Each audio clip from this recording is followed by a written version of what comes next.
Bonjour, j'espère que vous allez bien. Aujourd'hui, on va voir un projet de la commande incrémentale avec Arduino.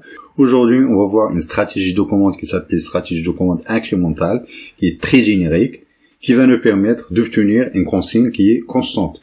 On va passer maintenant à l'architecture globale de notre projet. Voilà qu'on voit ici, on a l'architecture de régulation. On a notre carte Arduino, on va définir une consigne. Dans notre exemple, on va faire l'asservissement de la tension. Du coup, la consigne, ça sera une tension. Ensuite, on va générer un signal de commande. Ici, la carte Arduino va générer un signal PWM ajustable qui va dépendre de la tension au bord de la charge. Ici, on va récupérer la tension au bord de la charge. Dans le cas pratique, pour récupérer la tension au bord de la charge, par exemple, si on a une charge DC de 12 volts, la carte Arduino, ils utilisent une tension de 0 jusqu'à 5 volts. Du coup, notre lecteur de tension, ça va être un diviseur de tension qui va nous permettre d'obtenir une tension de 0 jusqu'à 5. Si vous avez par exemple une charge AC avec une tension par exemple 220 volts, vous voulez faire l'asservissement d'une tension 220 volts. Du coup, ici, vous avez un convertisseur DC-AC qui utilise un signal PWM. Donc là, pour faire l'acquisition de 220 volts, il faut utiliser un transformateur abaisseur. Par exemple, de passer de 220 volts à 2,5 volts, par exemple, AC. Donc, c'est-à-dire plus ou moins 2,5 volts. Ensuite, shifter la tension, donc utiliser un additionneur, qui est de telle manière à avoir une tension ici qui varie entre 0 et 5 volts, mais avec une variation alternative. Voilà, donc la carte Arduino, il permet de la lecture de l'image du signal ici, qui est le signal PWM. Ensuite, on va définir une consigne. Dans notre exemple, on ne va pas utiliser un lecteur de la tension, on va récupérer directement ici, donc on a notre signal PWM, on va récupérer directement notre signal PWM, donc on va faire une boucle unitaire. Ensuite, on va l'injecter dans l'entrée à 0. Donc la consigne, donc on va définir une consigne constante dans le programme. On se retrouve dans le programme principal. On va définir un ensemble du paramètre. Notre objectif, ça va permettre de faire l'asservissement de la consigne. Autrement dit, on va faire agir sur le signal PWM de telle manière à avoir une consigne, avoir une tension de sortie égale à 3 volts. Ensuite, on va utiliser un filtre moyenneur. On va utiliser la moyenne glissante afin d'obtenir une rapidité du programme de 200 échantillons, c'est-à-dire on va faire l'acquisition échantillon par échantillon. Ensuite, on va faire le calcul en temps réel pour chaque itération. Pour chaque itération, on va avoir un résultat, contrairement au calcul par bloc, c'est-à-dire on va faire l'acquisition de 200 valeurs. Ensuite, on va faire le calcul de la moyenne. Et ça va ralentir le programme principal. Ici, on va utiliser des performances optimales. Autrement dit, pour chaque itération, on va obtenir une valeur moyenne. Donc ça s'appelle la moyenne glissante. L'utilisation du filtre, c'est très important. Pourquoi? Parce que lorsqu'on va faire la lecture du signal analogique à 0, donc c'est un retour du signal PWM, le signal analogique à 0 sera de type tutoriel, c'est-à-dire on va obtenir soit 0, soit la valeur maximale, c'est-à-dire soit 0, soit 5. Et pour faire l'asservissement du signal PWM, on a besoin de connaître la valeur moyenne du signal PWM. C'est-à-dire, on va faire la moyenne glissante sur le signal PWM. Ça va nous permettre d'obtenir la valeur moyenne du signal PWM. Ensuite, on va faire agir sur les paramètres du programme. C'est-à-dire, on va agir sur le rapport cyclique de telle manière à obtenir cette valeur moyenne égale à 3 volts. Donc c'est ça l'objectif de programme. L'objectif de programme, c'est-à-dire la valeur moyenne doit être égale à 3 volts. Ici, on va définir deux pas d'incrémentation. Le pas d'incrémentation de la tension, c'est-à-dire lorsqu'on va faire le calcul de la valeur moyenne, donc on va incrémenter une tension de telle manière à atteindre cette valeur moyenne. Ici, on a une tension de 10-3. Ensuite, on va voir un autre pas d'incrémentation qui est égal, c'est le pas d'incrémentation du rapport cyclique, égale 5, 10 à la puissance moins 2. Normalement, un PWM, ça varie de 0 jusqu'à 180. Lorsqu'on va appliquer le signal PWM, on a besoin d'une valeur entière. Et là, comme vous voyez ici, on a une valeur qui est flottante. Et cette valeur qui est fractionnée, ça va nous permettre d'avoir une précision sur la sortie. On va initialiser à 0. Ici, c'est un rapport cyclique égal à 0. Donc, par défaut, la sortie égale à 0 volts. Ensuite, on va initialiser le tableau avec le A0. Donc ça, c'est une acquisition par bloc. C'est-à-dire, on va faire l'acquisition de n échantillons. Ensuite, on va les mémoriser dans le tableau vim. Ça, c'est juste la phase d'initialisation. Ça va nous permettre de commencer à partir de la tension à 0. À partir de la tension de sortie. Si on fait pas l'initialisation, le tableau sera rempli par 0 par défaut. On va utiliser le port serré pour l'affichage. Donc ça, c'est très important pour faire le débogage du programme. Donc la première étape consiste la lecture de l'entrée A0. Donc pour chaque itération de la boucle, on va faire la lecture de A0. Ensuite, on va stocker directement. Cette valeur, ça varie entre 0 et 1023. On va la stocker dans l'indice I. Donc l'indice I, c'est un indice de la boucle. C'est-à-dire pour chaque itération, on va incrémenter l'indice I. Et lorsqu'on arrive à n-1, c'est-à-dire lorsqu'on arrive à 200-1, on va réinitialiser l'indice I. Et ça va nous permettre de mettre à jour, valeur par valeur, les éléments du tableau. Ensuite, ici, voilà, comme ça, c'est la mise à jour de l'indice, c'est-à-dire on va faire l'incrémentation par chaque itération.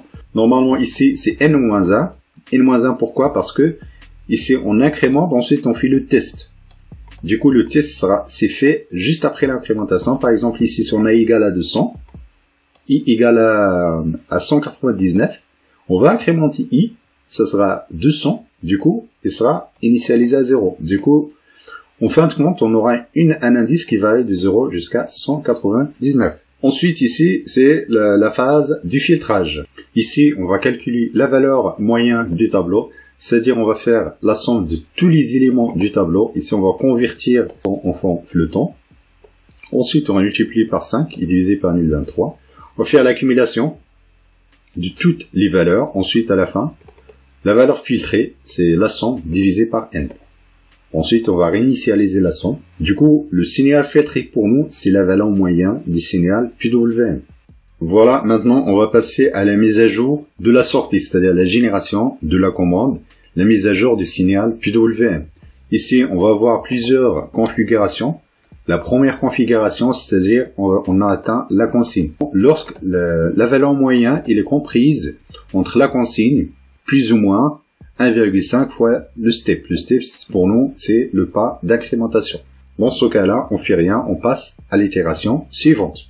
Ce qu'il faut retenir ici, on a mis return, c'est-à-dire le programme va passer à l'itération suivante, c'est-à-dire la suite des instructions ne sera pas exécutée. Sinon, on va passer à l'incrémentation de la consigne. Si la valeur filtrée est inférieure à notre consigne, dans ce cas-là, on va faire l'incrémentation du puits WM. Donc il faut faire attention, cette valeur-là, c'est une valeur qui est flottante. Autrement dit, ici, on va incrémenter avec le steep cycle. Le steep cycle, c'est 5, 10 à la puissance, moins 2. Voilà, ensuite, pour chaque incrémentation, on va vérifier est-ce qu'on a atteint 255, parce que notre signal PWM, le rapport cyclique, il est compris entre 0 et 255. Si la valeur atteint 255, du coup, on va décrémenter le PWM. Du coup, en fin de compte, on aura un signal qui est stabilisé autour de 255. Ensuite, on va passer à la décrémentation. Dans la partie décrémentation, on va faire la même chose. C'est-à-dire, ici, on a dépassé la consigne. Lorsqu'on dépasse la consigne, du coup, on va baisser la consigne. Du coup, on va faire outPWM égale outPWM moins steep cycle. Donc, la même chose ici. On va tester est-ce qu'on est inférieur à 0, parce que cette valeur, c'est une valeur flottante. Par exemple, si on a atteint 0 ici, ensuite on a soustrait steep cycle, du coup on va obtenir moins cette valeur-là. Et cette valeur-là, c'est une valeur qui est négative, du coup, on va remonter le PWMC, donc on va ajouter le steep cycle. Du coup, on sera toujours comprise entre... on aura toujours une valeur qui est strictement positive. Là, du coup, on a fait la mise à jour du signal PWM. Maintenant, on va envoyer cette valeur PWM à la sortie 9. Voilà, ici, donc, on va utiliser la fonction analog write, qui est une fonction standard. Ensuite, avant d'envoyer la valeur, il faut la convertir en unsigned head. Donc, cette valeur-là, c'est une valeur flottante qui varie entre 0 et 255. Ensuite, on va d'abord la convertir en entier. Par exemple, si on a une valeur ici 0,5, si on fait la conversion en entier, on aura une valeur, par exemple, égale à 0. Si on a par exemple, une valeur qui est égale à 2,8, du coup, on va obtenir une valeur égale à 2, etc. Donc l'utilisation d'un pas d'incrémentation qui est inférieur à 1, ça permet d'avoir une précision sur la commande. On verra tout à l'heure par exemple lorsqu'on a un pas d'incrémentation égal à 1. Ensuite on va afficher l'ensemble des signaux. On va afficher la tension d'entrée VIN à 0. Ensuite qui est un signal PWM. Ensuite on va afficher la consigne égale à 3 volts. Ensuite on va afficher la tension filtrée. Ensuite on va afficher ici la sortie PWM. Voilà, maintenant on va compiler notre programme, on va transférer le programme. Donc n'oubliez pas de reboucler la sortie 9 dans l'entrée à 0. Donc vous n'avez pas besoin de composants analogiques externes. Donc maintenant on va aller au traceur série. Donc il faut bien positionner sur 115 200 baud. Là qu'on voit ici, donc ça c'est l'entrée à 0, donc c'est un signal qui est PWM. Donc la courbe verte, la courbe rouge, c'est notre consigne. Notre objectif, c'est d'atteindre la consigne qui est égale à 3 volts. Ensuite, ici, orange, c'est la sortie PWM, c'est-à-dire notre commande. Et le signal vert, c'est la sortie du filtre. On a notre signal PWM qui traque la consigne. Ici, on a atteint la consigne. On va réinitialiser la carte. Donc là, il suffit de renvoyer 115 200. Donc on voit ici, on a commencé à 0, on incrémente notre signal PWM, au même temps on filtre. Donc ça c'est le filtre. Donc le filtre est, on voit ici donc la valeur filtrée et le signal PWM, ils sont quasiment identiques.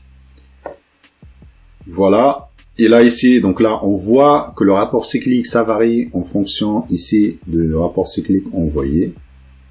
Donc en fin de compte, donc l'origine permanente, on va avoir une sortie PWM qui est égale la consigne.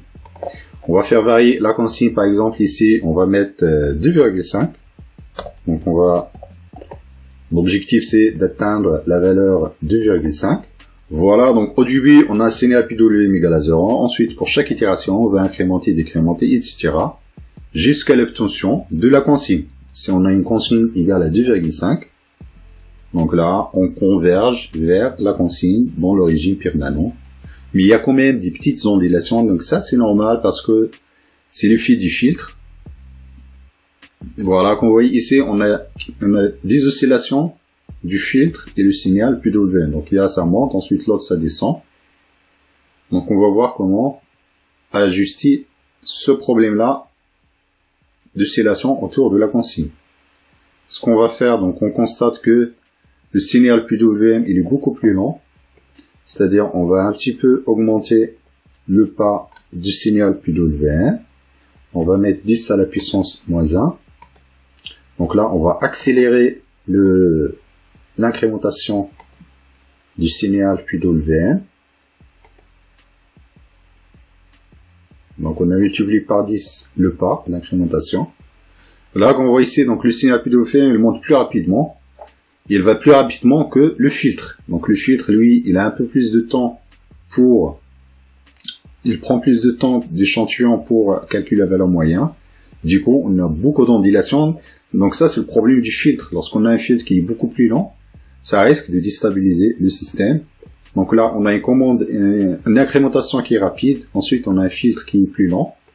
Là, ce qu'on va faire, on va réduire la taille du filtre. Donc on va passer à 100. Donc on va avoir un filtre qui est plus rapide afin de traquer la consigne. Donc l'objectif c'est toujours d'atteindre la consigne. Donc ça c'est la phase du réglage de l'asservissement. Voilà, donc on a un filtre qui traque la consigne. Voilà, donc là ce qu'on va faire, on va un petit peu ralentir le signal, on va un petit peu ralentir le steep cycle. Ici on va mettre 10-2, on va mettre ici 8. Donc ça c'est la phase d'optimisation de la commande. Maintenant vous avez votre boucle, ensuite l'étape suivante c'est l'optimisation du paramètre. Là il faut agir sur les paramètres. Donc on a le filtre, le steep cycle, ça c'est les trois paramètres que vous allez ajuster pour obtenir des performances optimales. Performance optimale, c'est-à-dire avoir une ondulation, c'est-à-dire les ondulations autour de la constante qui sont très faibles. Également la convergence du système. Voilà. On a notre traceur série. Voilà, donc là, on monte rapidement. Ça, c'est notre filtre.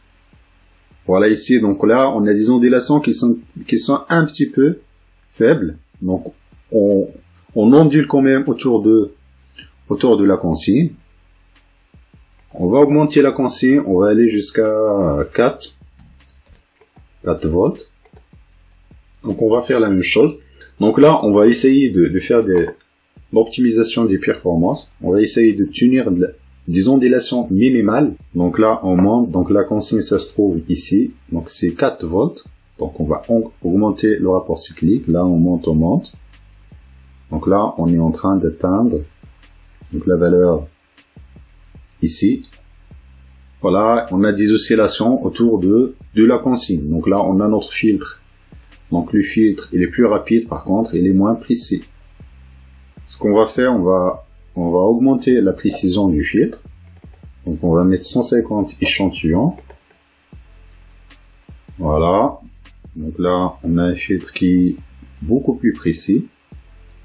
Mais quand même, on a gardé un peu plus de réactivité du filtre. Donc là, on va ralentir la consigne. Donc il faut toujours balancer entre le filtre et le pas de la consigne. Et le pas de la commande, ici, on va mettre 0,2, on va mettre 2. Donc là, on a une incrémentation qui est trop lente. On a un filtre qui est un peu plus rapide, normalement. On va améliorer un petit peu les performances. Donc là, on va avoir une montée qui est lente. Par contre, on va avoir une précision sur la sortie. Donc on a une montée qui est lente, pourquoi? Parce qu'on n'a pas d'incrémentation qui est 0,2. Donc on monte lentement, par contre on a une précision sur l'asservissement. Donc c'est ça le prix à payer, c'est-à-dire si on va... Le problème du commande incrémentale, c'est ça. C'est-à-dire pour avoir des bonnes performances, donc il faut visser le pas. Par contre, lorsqu'on visse le pas, donc le système devient précis. En revanche, donc on a une réactivité faible, c'est-à-dire le système devient plus long. Plus long en termes de convergence vers la consigne. Donc là, on va lentement, mais sûrement vers la consigne. Voilà. Donc là, on a atteint la consigne. Donc là, on oscille.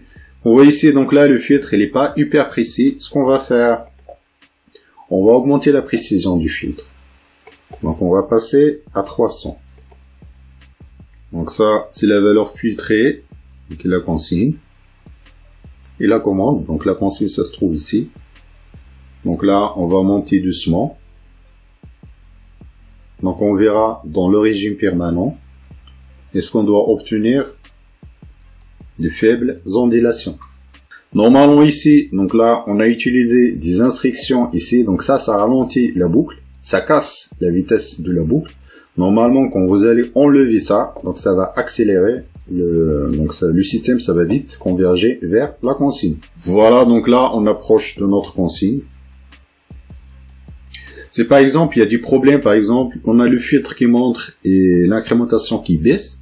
Donc ça, c'est juste un problème de pas. Donc il faut bien ajuster le pas. Donc ce pas-là, celui-là. Donc il faut toujours agir sur celui-là ou bien celui-là. Normalement, dans le régime permanent, on doit obtenir une consigne qui est précise. Donc là, on va voir une astuce. Donc là, on voit ici donc la convergence, il est plus lent. Ce qu'on va faire, on va initialiser le PWM par 180. C'est-à-dire on a un rapport cyclique égal à 50%. Donc là, on a commencé. Donc là, celui-là, ça baisse. Par contre, ce qu'il faut faire, donc là, on va mettre 180. Voilà, donc ça va nous permettre de commencer dans un régime qui est optimal. C'est-à-dire, au lieu de commencer de 0 et monter vers 3, c'est beaucoup plus simple de commencer vers de 2,5 vers 3. Donc ça, ce sont des points d'optimisation. C'est une astuce. Donc ça va permettre d'y aller vite vers la consigne. Ensuite là, on constate que la commande il est plus rapide par rapport au filtre. Ce qu'on va faire, on va ralentir un petit peu la commande. On va ralentir le pas d'incrémentation. Donc on va mettre ici 5.